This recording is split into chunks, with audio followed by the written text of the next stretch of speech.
This is where I talk to the girls who come to me, itching and burning and foul.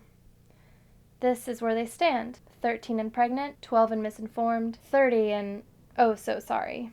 I look at the clipboard. There's a sticky note on the paper. Make sure it's you, Ella. You know what I mean. I know what it means.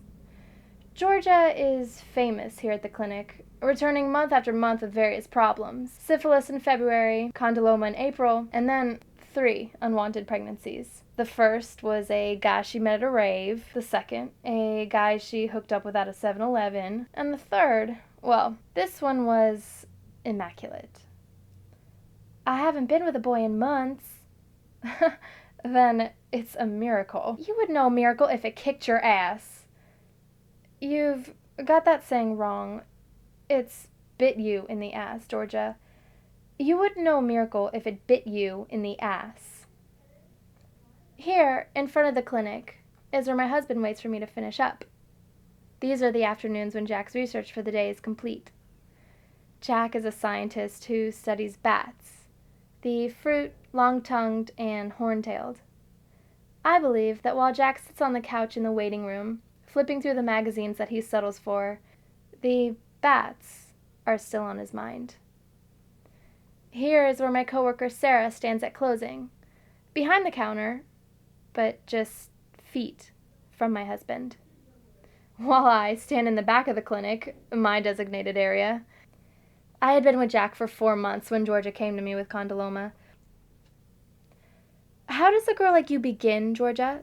What were you like at 12 or 13? A girl like me? Yes, can't you find one boy and be safe with him? You think finding one boy is the big answer?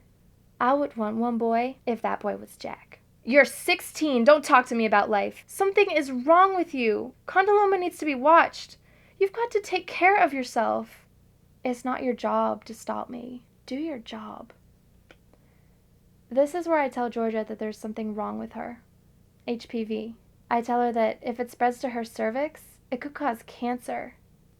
Hey, what's it doing now? Do I have cancer now? I just look at her. I have the results here in my lap, and I've already read them. I know Georgia's okay, but I open up the folder for dramatic effect. You're fine, for now. This is the first Monday in December, the day that I find Jack and Sarah kissing.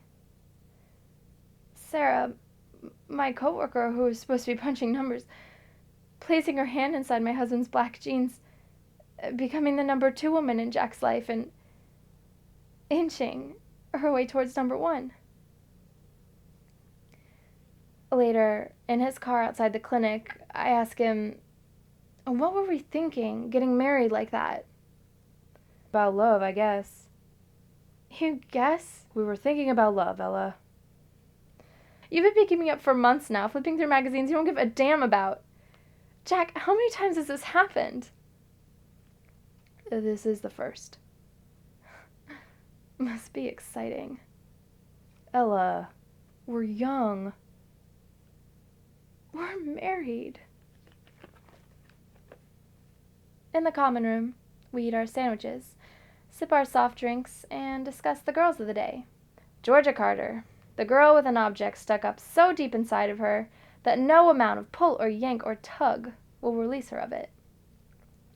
I sit there looking at her and finally tell her that I think about her, and I ask if she can tell me what the object is. I've got a boyfriend now. Good. His name's Jim. He wants to take me away to the mountains. Is Jim here? Say what you mean. You want to know if he's okay with this, right? The fact that I got something stuck up inside here? You want to know if he still loves me? No, I'm not talking about love. Of course you're not. Later, I will bake sweetbread for a man I thought I knew.